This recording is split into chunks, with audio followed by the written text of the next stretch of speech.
Hi friends, అందరికీ good evening. So ఈరోజు మనము సాఫ్ట్వేర్ టెస్టింగ్కి అలాగే ఎంబెడెడ్ సిస్టమ్ టెస్టింగ్కి డిఫరెన్స్ చూద్దాము. సో ఏ విధంగా టెస్ట్ చేస్తారు, సో దానికి డిఫరెన్స్ ఏంటి అనేది కూడా చూద్దాము. సో జనరల్గా మనకు ఇంటర్వ్యూస్లో దీని గురించి కూడా అడిగే ఛాన్స్ అయితే ఉంటుంది. అలాగే రియల్ టైప్లో కూడా మీరు దీని గురించి తెలుసుకోండి, ఎందుకంటే ఆపర్చునిటీస్ కూడా ఎక్కువగానే ఉంటాయి. సో ఇంకా మనం టాపిక్ అయితే స్టార్ట్ చేద్దాము. సో ఇక్కడ మనం చూసుకున్నట్టయితే లిస్ట్ ఆఫ్ డిఫరెన్స్ అయితే ఉన్నాయి. సో ప్రతి ఒక్క దాని గురించి క్లియర్గా ఎక్స్ప్లెయిన్ చేస్తాను, అలాగే మీకు ఒక రియల్ టైమ్ ఎగ్జాంపుల్ కూడా ఇస్తాను.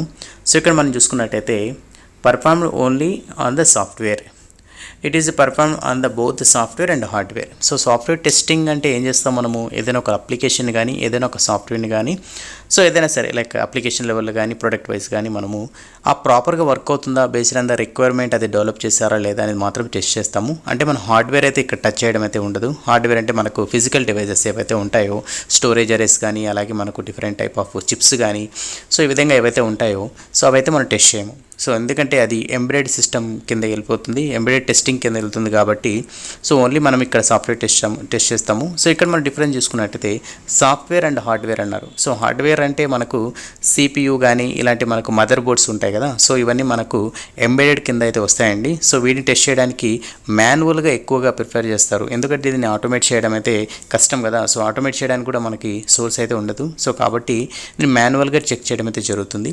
సో నెక్స్ట్ పాయింట్ చూసుకున్నట్టయితే it is basically performed on client server applications, it is basically performed on hardware. So జనరల్గా మనము సాఫ్ట్వేర్ టెస్టింగ్ ఎక్కడ పర్ఫామ్ చేస్తాము, క్లయింట్ సర్వర్ అప్లికేషన్స్లో పర్ఫామ్ చేస్తాం. ఎంబెడెడ్ సిస్టమ్ టెస్టింగ్లో మనం చూసుకున్నట్టయితే so performed on hardware. So hardware మీద అయితే ఈ టెస్టింగ్ అయితే పర్ఫామ్ చేస్తారంటండి. సో నెక్స్ట్ పాయింట్ చూసుకున్నట్టయితే it is a majorly black box testing, it can be either white box or black box testing. So మనకు బ్లాక్ బాక్స్ టెస్టింగ్కి అలాగే white box టెస్టింగ్కి difference ఏంటి, అలాగే దీనికి సంబంధించిన ఇన్ఫర్మేషన్, అలాగే గ్రే బాక్స్ టెస్టింగ్ కూడా ఉంటుందండి. సో వాటి గురించి కూడా మన చాలా ఇండివిజువల్గా వీడియోస్ అయితే ఉన్నాయి, అది కూడా ఒకసారి చూడండి, ఓవరాల్గా మీకు పూర్తిగా అర్థమవుతుంది.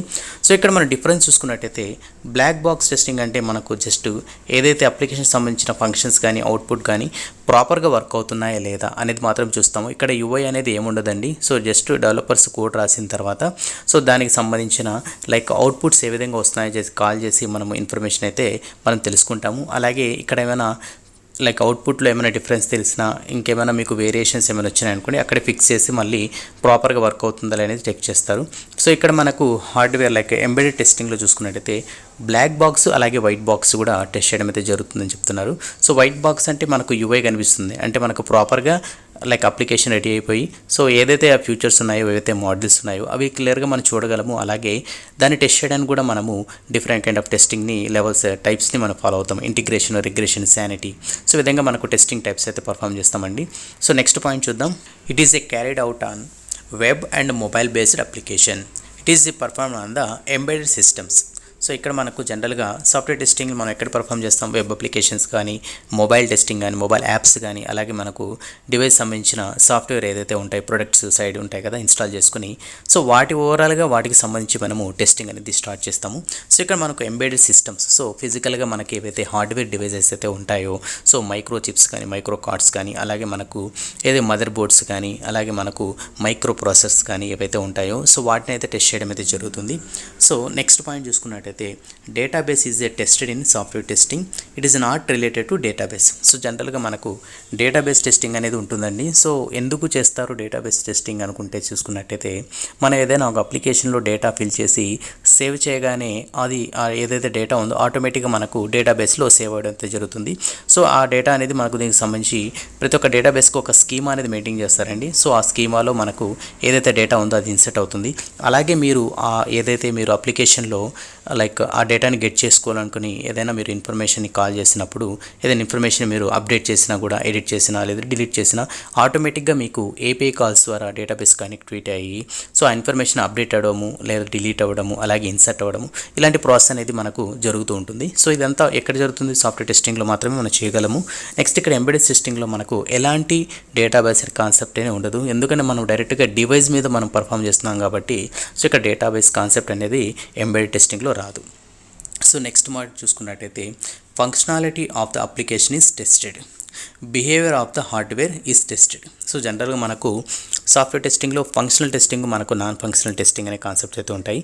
సో ఫంక్షనల్ టెస్టింగ్లో మనకు ఏదైతే అప్లికేషన్ ఉందో ప్రాపర్గా వర్క్ అవుతుందా లేదా, so as per the requirement, మనకు కస్టమర్ ఏదైతే రిక్వైర్మెంట్ ఇచ్చారో, సో ఏదైతే ఎక్స్పెక్ట్ చేస్తున్నారో దాని పరంగా అది వర్క్ అవుతుందా లేదా అనేది మనము functionality end to end application యొక్క బిహేవియర్ని కానీ, మనకు ఆ అప్లికేషన్ ఏ విధంగా మనకు రెస్పాండ్ అవుతుంది, అలాగే అవుట్పుట్ని ఏ విధంగా ఇస్తుంది అనేది కూడా మనము కంపేర్ చేసుకుంటాము. సో రిక్వైర్మెంట్ బేస్ చేసుకుని, సో ఈ విధంగా మనం ఫంక్షనల్ టెస్టింగ్ని మనము ఏదైతే సాఫ్ట్వేర్ టెస్టింగ్లో పర్ఫామ్ చేస్తాము. సో ఇక్కడ మనం ఎంబెడెడ్ టెస్టింగ్లో చూసుకున్నట్టయితే behaviour of the hardware is tested. So దానికి సంబంధించి హార్డ్వేర్ని మనం ఇక్కడ టెస్ట్ చేస్తామండి. సో ఇక్కడ ఎలాంటి functional testing, non functional testing అనే కాన్సెప్ట్ అయితే ఉండదు, ఎందుకంటే మనకు పూర్తిగా ఇది హార్డ్వేర్ మీద మనం టెస్ట్ చేస్తాం కాబట్టి.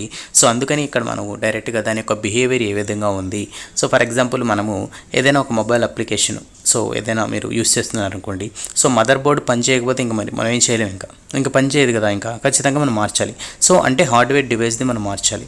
సో అది ప్రాపర్గా వర్క్ అవుతుందా లేదా అనేది టెస్ట్ చేయడం అనేది మనం ఇక్కడ ఎంబెడ్ టెస్టింగ్లో తెచ్చేస్తాము. Next it is can be manual or automated. It is a majorly manual. So జనరల్గా మనకు సాఫ్ట్వేర్ టెస్టింగ్లో మాన్యువల్ టెస్టింగ్ ఉంటుంది, ఆటోమేషన్ టెస్టింగ్ అయితే ఉంటుంది. సో ఇక్కడ సాఫ్ట్వేర్ టెస్టింగ్లో మనకు జనరల్గా ఫస్ట్ మాన్యువల్ టెస్టింగ్ పర్ఫామ్ చేసిన తర్వాత ఏవైతే టెస్ట్ కేసెస్ ఉన్నాయో అవి ఆటోమేట్ చేసి నెక్స్ట్ డైలీ బేసిస్ కానీ like weekly 2 times or 3 times అనేది మనం ఆటోమేషన్ అయితే రన్ చేసి రిజల్ట్స్ని అయితే చెక్ చేసుకుని కంపేర్ చేసుకోవడం అనే ఈ విధంగా ప్రాసెస్ అనేది జరుగుతూ ఉంటుంది. సో ఇది సాఫ్ట్వేర్ టెస్టింగ్లో. నెక్స్ట్ ఇక్కడ మనం చూసుకున్నట్టయితే ఎంబెడెడ్ టెస్టింగ్లో మేజర్లీ లైక్ మాన్యువల్ టెస్టింగ్ మాత్రమే పర్ఫామ్ చేస్తారు. ఇలాగా ఆటోమేట్ చేయడానికి ఇక్కడ స్కోప్ లేదు మీకు.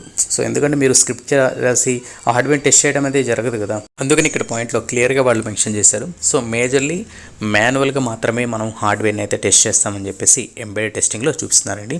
సో నెక్స్ట్ చూద్దాం. It is more costly as a compared to embedded testing. It is less costly as a compared to software testing. So ఇక్కడ ఇదండి డిఫరెన్స్. సో జనరల్గా మనకు సాఫ్ట్వేర్ టెస్టింగ్లో డిఫరెంట్ టీమ్స్ అయితే వర్క్ చేస్తాయి. మాన్యువల్ టెస్టింగ్ అని, manual టెస్టింగ్తో పాటు మనకు ఆటోమేషన్ టెస్టింగ్, అలాగే performance testing, security testing. So different teams అయితే ఉంటాయి based on the project. So ఆ ప్రాజెక్ట్లో ఎంత బడ్జెట్ అలికేట్ చేశారు, సో దానికి సంబంధించి ఇంజనీర్ చూస్ చేసుకుని సో వాళ్ళ దగ్గర వర్క్ చేయడం అయితే జరుగుతుంది.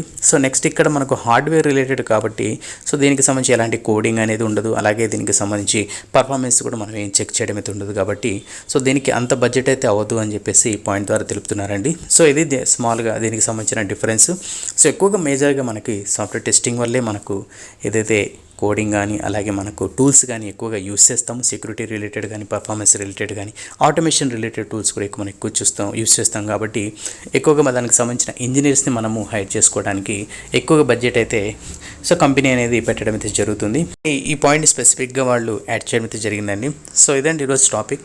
సో ఈ టాపిక్లో మీరు సాఫ్ట్వేర్ టెస్టింగ్ గురించి తెలుసుకున్నారు, అలాగే మనకు ఎంబెడెడ్ టెస్టింగ్ గురించి అట్లీస్ట్ ఐడియా వచ్చింది కదా. సో ఏంటి, ఎలా టెస్ట్ చేస్తారు, దేని మీద టెస్ట్ చేస్తారు అనేది ఐడియా వచ్చింది కాబట్టి సో కంపల్సరీగా మీకు ఏదో ఒక రోజు ఇదైతే యూజ్ అవుతుందని చెప్పేసి నేను వీడియో అయితే చేశాను.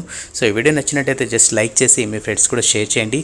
అలాగే మన ఛానల్లో సాఫ్ట్వేర్ టెస్టింగ్ సంబంధించిన వీడియోస్ అయితే ఉన్నాయండి, ఒకసారి అవి కూడా చూడండి, మీకు యూజ్ అవుతుంది.